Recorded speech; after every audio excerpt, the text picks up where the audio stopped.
आज हम लोग इस वीडियो लेक्चर में वॉइस के सीरीज में यानी एक्टिव पैसिव के सीरीज में चैप्टर नंबर 3 पढ़ेंगे। चैप्टर नंबर 3 का मतलब ये हुआ कि इसके पहले मैं प्रेजेंट सिंपल, पास्ट सिंपल और आज हम फ्यूचर सिंपल पर एक्टिव पैसिव बनाने को सीखेंगे। ठीक है, तो इस फ्यूचर सिंपल के बनाने के कुछ यहाँ पर पॉइंट्स दिए गए हैं, कुछ रूल्स दिए गए हैं। क्या है कि पैसिव बनाते समय V3 का प्रयोग हमेशा करते हैं। ये तो मैं सभी वीडियो में भी बताया हूं कि पैसिव बनाते समय हमेशा V3 का प्रयोग करते हैं। V3 मतलब वर्ब की थर्ड फॉर्म। V3 मतलब वर्ब की third form. Clear? Third form. Passive बनाते समय सब्जेक्ट को ऑब्जेक्ट तथा ऑब्जेक्ट को सब्जेक्ट में चेंज करते हैं। यानी पैसिव जब बनाएंगे, एक्टिव से जब पैसिव बनाएंगे तो एक्टिव में जो सब्जेक्ट होगा तो वो ऑब्जेक्ट बन जाएगा और जो ऑब्जेक्ट होगा वो सब्जेक्ट बन जाएगा। V3 के बाद हमेशा बाई का प्रयोग करते हैं ताकि सब्जेक्ट को ऑब्जेक्ट बनाया जा सके।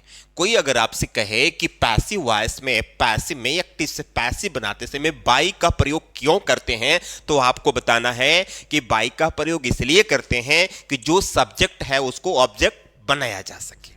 ठीक।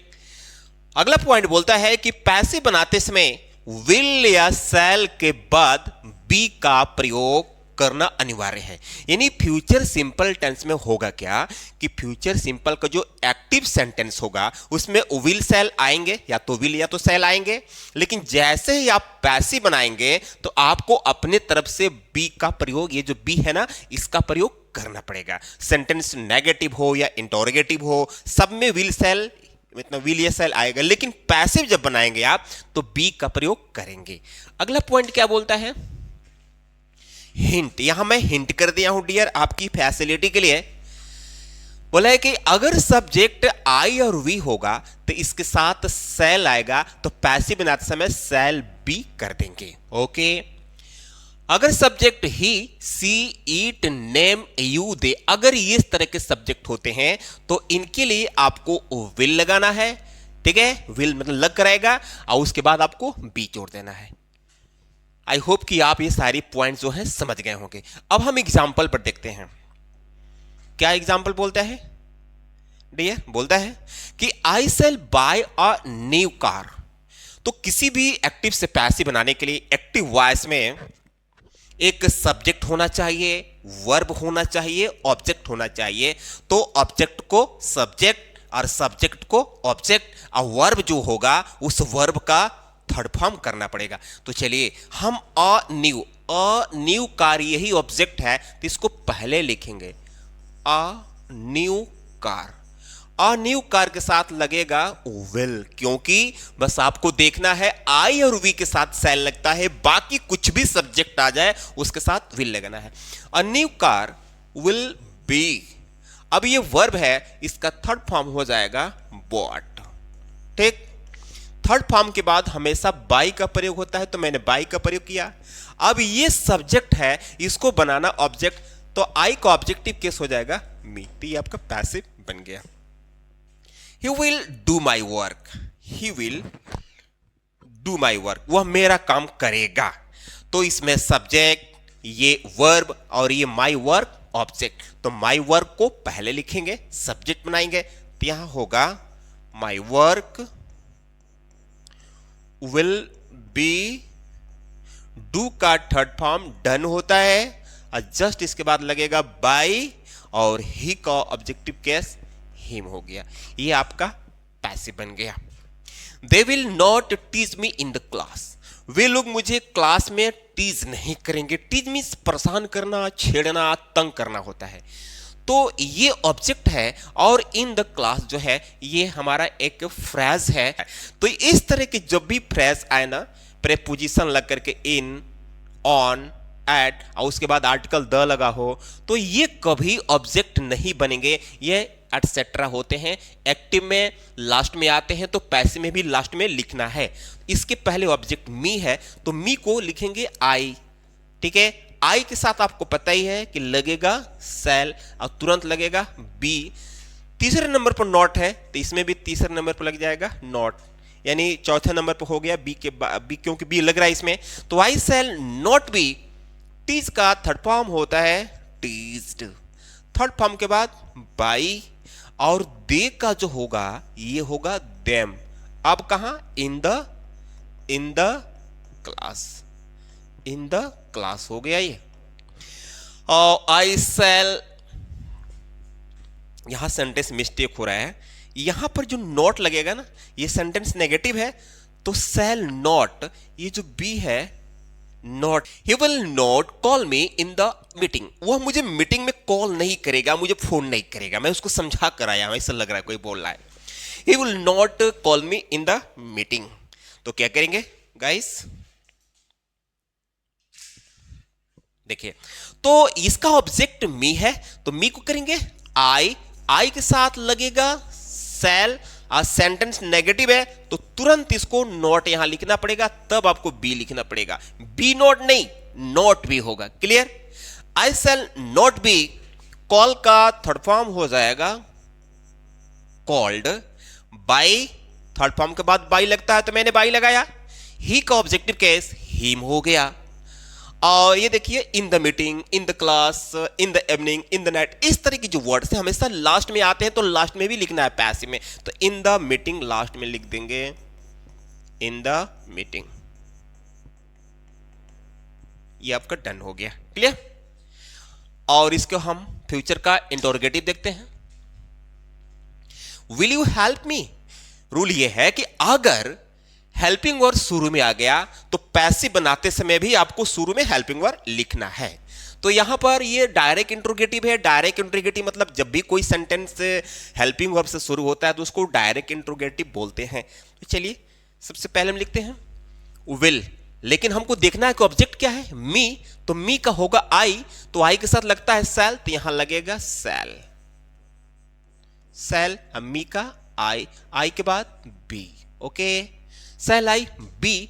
हेल्प का थर्ड फॉर्म, ये वर्ब आपका है तो इसका थर्ड फॉर्म हो जाएगा हेल्प्ड, उसके बाद बाई, और यहां पर यू, और लास्ट में क्वेश्चन मार्क लगा देंगे। Shall I be helped by you.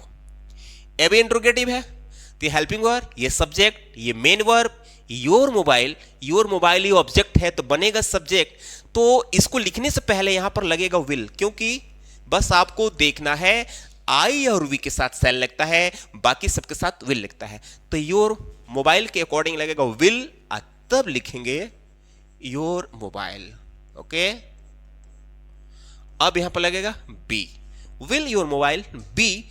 Take का थर्ड फॉर्म हो जाएगा टेकन बाय मी। ये आपका हो गया क्वेश्चन मार्क। अब यह है इंटरोगेटिव नेगेटिव। मतलब क्या है कि सेंटेंस सेम है, बस एक नॉट जो है इसमें प्लस हो रहा है, नॉट जुड़ रहा है। तो क्या करेंगे, सेम वही सही बनाएंगे। नॉट जिस नंबर पे, उस नंबर पर पैसे में भी नॉट लगेगा। तो पहले ऑब्जेक्ट देखेंगे, this game. This game object है जो सब्जेक्ट बनेगा, लेकिन इसके अकॉर्डिंग हमें यहां पर लगाना पड़ेगा विल। तो ये लग गया विल, तब लिखेंगे this game, this game.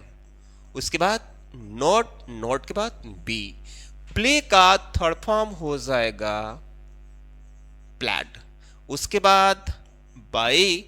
We का ऑब्जेक्टिव केस होगा अस। ये देखिए, ये सब्जेक्ट है ना तो इसका ऑब्जेक्ट बना अस, और लास्ट में क्वेश्चन मार्क है तो आपको भी क्वेश्चन मार्क लगाना है। Will you not refund your money? क्या आप हमारी मनी को रिफंड नहीं करेंगे, हमारी मनी को वापस नहीं करेंगे? तो चलिए, आवर मनी के अकॉर्डिंग यहां पर लगेगा विल ही लगेगा, विल आवर मनी। टिक, नेगेटिव है तो यहां नॉट लग जाएगा, नॉट के बाद बी लगेगा। अब इसी में मेन वर्ब ढूंढना है, तो मेन वर्ब रिफंड है तो रिफंड का थर्ड फॉर्म हो जाएगा रिफंडेड, और जस्ट थर्ड फॉर्म के बाद बाई। बाई क्योंकि यहां का जो सब्जेक्ट है ऑब्जेक्ट बन सके, तो एक्टिव वॉइस का सब्जेक्ट यू है, जो यू ही रहेगा यहां पर। ये आपका डन हो गया। How will you complete this project? अब यहां से इनडायरेक्ट इंटरोगेटिव शुरू हो गया। इनडायरेक्ट इंटरोगेटिव मतलब ये होता है कि जब भी कोई सेंटेंस क्वेश्चन वर्ड से शुरू होता है, डब्ल्यू फैमिली से शुरू होता है, तो उसको इनडायरेक्ट इंटरोगेटिव। इसमें क्या है कि यहां पर जो भी क्वेश्चन वर्ड आ जाए, जैसे हाउ है, व्हाट आ जाए, वेयर आ जाए, व्हेन आ जाए, तो एक्टिव वॉइस में जो भी क्वेश्चन वर्ड रहेंगे सेम वही क्वेश्चन वर्ड पैसिव में भी कॉपी हो जाएंगे। जैसे यहाँ हाउ है तो हम हाउ लिख देंगे, किसी प्रकार की इसमें चेंजिंग नहीं।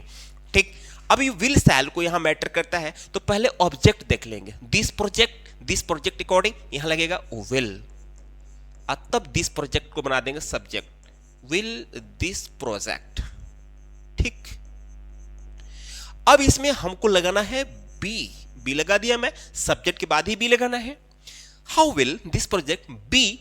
अब इसमें हमें वर्ब की थर्ड फॉर्म ढूंढना है। तो मैं आपको बता दूं कि हमेशा ऑब्जेक्ट, जो एक्टिव वॉइस का जो ऑब्जेक्ट होगा उसके पहले ही वर्ब रहता है। ठीक है, एक्टिव वॉइस का जो ऑब्जेक्ट, जो सेंटेंस होगा और उसमें जो ऑब्जेक्ट होगा, ऑब्जेक्ट के जस्ट पहले वर्ब होता है। अगर आपको वर्ब पकड़ने का नहीं आ रहा है, प्रॉब्लम हो रहा है, तो ऑब्जेक्ट के पहले वर्ब होता है। ठीक, तो ये वर्ब है, इसका थर्ड फॉर्म हम करेंगे कंप्लीटेड, उसके बाद बाई क्यों भाई, ताकि इस सब्जेक्ट को ऑब्जेक्ट बनाया जा सके। तो मैं यहां पर कर दिया, दिस इज डन। इससे रिलेटेड और भी एग्जांपल्स हैं, देखते हैं। When will he send my book? When will he send my book? तो when मैं पहले बोला, जो भी क्वेश्चन वर्ड यहां पर रहेगा सेम कॉपी हो जाएगा पैसिव में, तो यहां पर when को when लिख देंगे।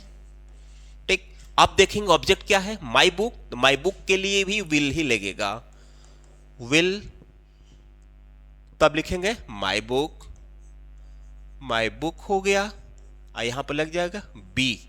सेंड का थर्ड फॉर्म हो जाएगा सेंट। उसके बाद बाई क्यों लगा, ताकि एक्टिव वॉइस का जो सब्जेक्ट है पैसिव ऑब्जेक्ट बन सके पैसिव में, तो ही का ऑब्जेक्ट होगा हिम। मैंने यहां कर दिया, लास्ट में question mark. Clear. Why will your brother not sing a song? अब देखिए, why will your brother, ये एक्टिव वॉइस का सब्जेक्ट बन रहा है, सिंग वर्ब है, अ सॉन्ग ऑब्जेक्ट है। तो अ सॉन्ग के अकॉर्डिंग, ये तो मतलब जो क्वेश्चन है तो सेम कॉपी हो जाएगा, अ सॉन्ग के अकॉर्डिंग यहां पर विल ही लगेगा, तब अ सॉन्ग। क्लियर।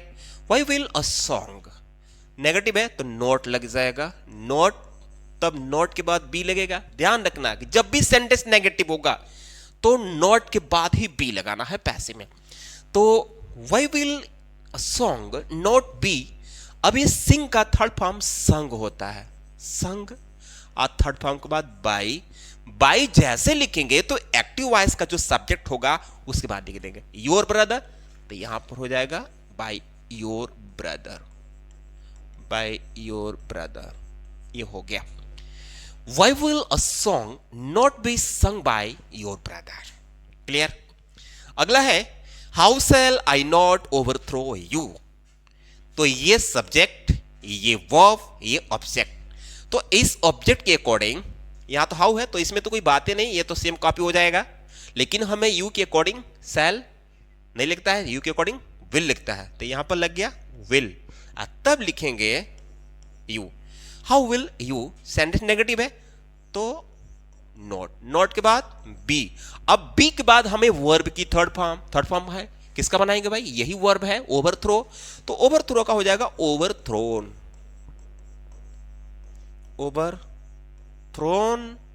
बाय, आई है ना, सब्जेक्ट आई है एक्टिव का, तो इसका ऑब्जेक्ट बनाएंगे मी। ये रहा आपका फाइनल। और देखते इसमें कुछ है गाइस। होता क्या है कि हूं पर कुछ अलग टाइप के पैसे बनते हैं, चाहे प्रेजेंट का हो या पास्ट का हो या फ्यूचर का हो, किसी भी टेंस का हो, हूं पर थोड़ा अलग बनता है। इसका देखिए क्या है स्ट्रक्चर।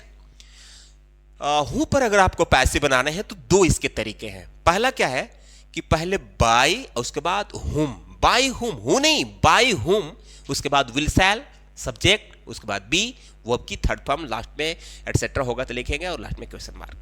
दूसरा तरीका यह है कि या तो सबसे पहले हूं लिखो, उसके बाद will shall subject be V3 last में बाई लिखो। यानी हूं जब पहले लिखेंगे तो लास्ट में बाई लगाना पड़ेगा, लेकिन यहां हूं का हूं रहेगा, हुम नहीं होगा, यहां पर हूं ही रहेगा। तो हम दो तरीके से इसे बना सकते हैं। अब जैसे हु विल डू इट, इसे कौन करेगा, तो क्या करेंगे, पहला तरीका अपनाते हैं ये वाला। यस, यहां लिखेंगे बाय होम, ऑब्जेक्ट इट है तो इट के अकॉर्डिंग लग जाएगा विल, तब इट, तब be. By whom will it be, do का थर्ड फॉर्म हो जाएगा डन, लास्ट में question mark. By whom will it be done, by whom it will be done.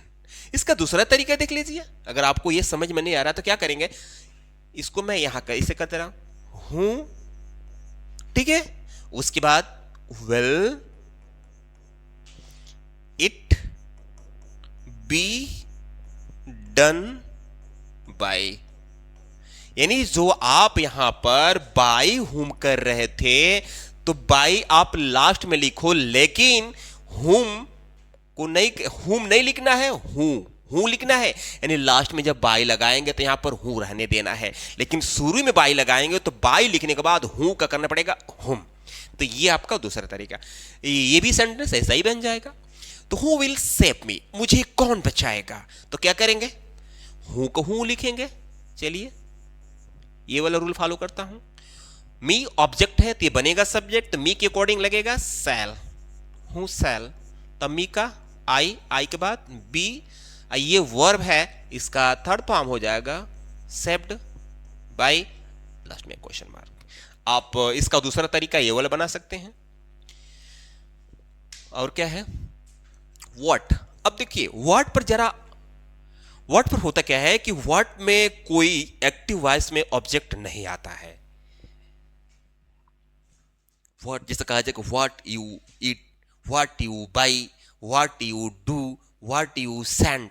तो जब व्हाट का कोई ऑब्जेक्ट नहीं आएगा तो भाई बिना ऑब्जेक्ट का पैसिव तो बनेगा नहीं, लेकिन इसका पैसिव थोड़ा अलग तरीके से बनेगा। कैसे, सबसे पहले व्हाट को व्हाट रहने देंगे, जस्ट बाद विल प्लस बी, वर्ब की थर्ड फॉर्म बाई।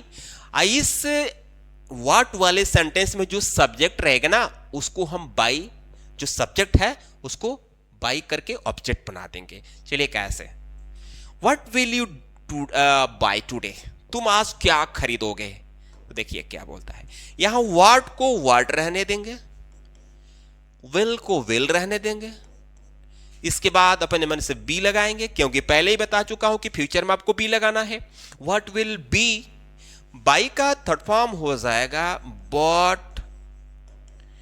अब इस तरह के जब वर्ड आते हैं today, tomorrow, yesterday, previous day, now, तो इस तरह के एडवर्ब ऑफ टाइम को हमेशा वर्ब के थर्ड फॉर्म लिखा जाता है। जैसे टुडे आ गया है तो इसको यहीं पर लिख देंगे टुडे, तब लगेगा बाई, यू को ये यहां लिख देंगे। और what will be bought today by you, what will be bought today by you. Next है कि what shell I eat now, अब मैं क्या खाऊंगा। तो इसमें क्या करना है, मैं क्या खाऊंगा, कुछ पता ही नहीं, इसमें ऑब्जेक्ट है ही नहीं है, तो सेम व्हाट को यहां पर व्हाट लिखेंगे, टेक सेल को सेल रहने देंगे, व्हाट सेल, ठीक है। उसके बाद बी, ईट का थर्ड फॉर्म ईटेन, नाउ आ गया तो एडवर्ब ऑफ टाइम है तो थर्ड फॉर्म के बाद इसको लिखा जाएगा now. What shall be eaten now by, और आई का हो जाएगा यहां पर में। तो और इसमें रूल देखते हैं, कुछ है क्या, नोट। हाँ देखिए सबसे इंपॉर्टेंट इस चीज को देखना है, लिखा है कि अगर एक्टिव वॉइस में इन the morning, in the evening, in the night, on the table, on the roof, under the roof, on the roof, under the roof, मतलब कि अगर इस तरह की जो फ्रेज हैं ये कभी सब्जेक्ट नहीं बनते हैं। यानी एक्टिव वॉइस में अगर इस तरह के फ्रेज आ जाए, इन लग करके चाहे ऑन लग करके और उसके बाद आर्टिकल द, तो हम इसलिए बता रहे हैं कि बहुत से स्टूडेंट हैं कि ऑब्जेक्ट नहीं पकड़ पाते हैं। पैसिव जब बनाते हैं तो ऑब्जेक्ट पकड़ करके उनको सब्जेक्ट बनाना होता है तो कर नहीं पाते हैं, इसी तरह के वर्ड को अटपट लिख देंगे जो गलत हो जाता है। तो इस तरह के जो वर्ड हैं फ्रेज है, एक्टिव वॉइस में आ जाए लास्ट में तो पैसिव में भी लास्ट में लिख देना है। ठीक, जैसे यहां लिखा है कि I shall meet you in the morning, मैं तुमसे मॉर्निंग में मिलूंगा, तो यहां ऑब्जेक्ट है और इन द मॉर्निंग एक फ्रेज है। तो अनजान बच्चे मतलब जो थोड़ा जिनका बेसिक नहीं है तो मॉर्निंग को ऑब्जेक्ट बना देगा, जो मॉर्निंग को ऑब्जेक्ट बनेगा और सब्जेक्ट बना देंगे जो कभी होगा ही नहीं, बल्कि उसके पहले ऑब्जेक्ट यू आया हुआ है, तो हमें इसको करना है। तो देखिए कैसे है, यू को यहां यू लिखेंगे, यू के साथ लगता है विल और जस्ट बी लगाना है। अब ये मीट जो है इसका third form met, you will be met by, I का यहां पर होगा मी, और इस तरह के वर्ड एक्टिव में लास्ट में आते हैं तो पैसिव में भी लास्ट में लिखना है। यहां लिख देंगे in the morning, in the morning, ये आपका हो गया। They will call me in the night, वे लोग मुझे रात में कॉल करेंगे, रात में फोन करेंगे। तो क्या करेंगे, मी ऑब्जेक्ट है तो ये सब्जेक्ट हो जाएगा, आई के साथ लगेगा सेल, सेल के बाद बी, कॉल तो कॉल का third form called, I shall be called, third form के बाद बाय, दे का होगा यहां पर them, in the night last में है तो पैसिव में भी हो जाएगा लास्ट में इन द नाइट। यस, ये हो गया आपका नोट। एक और नोट है कि today, tomorrow, yesterday, daily, everyday, timely etcetera, ये जो एडवर्ब है हमेशा वर्ब के थर्ड फॉर्म के बाद लिखा जाता है। यानी एक्टिव वॉइस में डियर अगर इस तरह के वर्ड आ जाए तो इन्हें भी बच्चे पकड़ नहीं पाते, इनको ऑब्जेक्ट समझ करके सब्जेक्ट बना देते हैं। लेकिन ये एडवर्ब ऑफ टाइम है, अगर एक्टिव वॉइस में आ जाए या today, tomorrow, yesterday, daily, everyday, timely, इस तरह के वर्ड, तो पैसिव जब आप बनाएंगे ना तो लिखा है इस तरह के एडवर्ब को हमेशा वर्ब के बाद, यानी वर्ब की थर्ड फॉर्म के बाद लिखा जाता है। जैसे इस पर एग्जांपल लिखा हुआ है, आई शैल अटेंड द मीटिंग टाइमली, मैं टाइमली यानी समय से मीटिंग को अटेंड करूंगा। तो चलिए इसको बनाते हैं पैसिव। तो द मीटिंग ऑब्जेक्ट है तो यहां लिखेंगे द मीटिंग, द मीटिंग के अनुसार लगेगा विल और तुरंत लग जाएगा बी। अटेंड का थर्ड फॉर्म अटेंडेड, अटेंडेड। अब देखिए ये आ गया ना टाइमली, एडवर्ब अब ये मैनर है तो इसको थर्ड फॉर्म के बाद लिख देंगे टाइमली। अब लगेगा बाई और आई का हो जाएगा मी, ये आपका डन हो गया। He will meet us tomorrow, वह हम लोगों से कल मिलेंगे। तो देखिए टुमारो आ गया और उसके पहले ऑब्जेक्ट है, ये ऑब्जेक्ट कभी होगा सब्जेक्ट, ये ऑब्जेक्ट है लेकिन कभी सब्जेक्ट नहीं बनेगा, मतलब कि आपके अकॉर्डिंग आपको लगेगा कि ये ऑब्जेक्ट है लेकिन ये तो एडवर्ब है। इसके पहले ऑब्जेक्ट आया है अस, अस का सब्जेक्ट कैसे हो जाएगा वी के साथ लगता है सेल, सेल के बाद बी लगेगा। अब बी के बाद हमें वर्ब की थर्ड फॉर्म मीट, तो मीट का थर्ड फॉर्म होगा मेट। तो थर्ड फॉर्म के बाद इस तरह के वर्ड को टुडे, टुमारो, यस्टरडे को अभी बताया हूं लिखना है। तो टुमारो यहां पर होगा टुमारो, तब जाके लिखेंगे बाई और ही है ना तो ही का यहां पर हो जाएगा हिम, ये आपका हो गया। She will not disturb me now, अब वह मुझे डिस्टर्ब नहीं करेगी। तो क्या करेंगे, मी सब्जेक्ट है, ऑब्जेक्ट है तो ये बन जाएगा सब्जेक्ट, आई के साथ लगेगा सेल, तीसरे नंबर पर नॉट तो इसमें भी तीसरे नंबर पर नॉट, नॉट के बाद अब बी लगाना पड़ेगा, ये ध्यान रखना है, नॉट के बाद बी लगाना पड़ेगा। तो I shall not be disturbed, disturbed. अब नाउ बोला ना कि थर्ड फॉर्म के बाद इसको लिखना है नाउ, बाय सी का यहां पर होगा हर। तो फ्रेंड्स ये वीडियो आपको कैसा लगा, अगर आपको अच्छा लगा है तो प्लीज़ वीडियो को लाइक करके चैनल को सब्सक्राइब कीजिए ताकि आपको इस तरह के इंफॉर्मेटिव नॉलेजेबल वीडियो मिलता रहे। मिलते हैं अगले वीडियो में, तब तक के लिए धन्यवाद।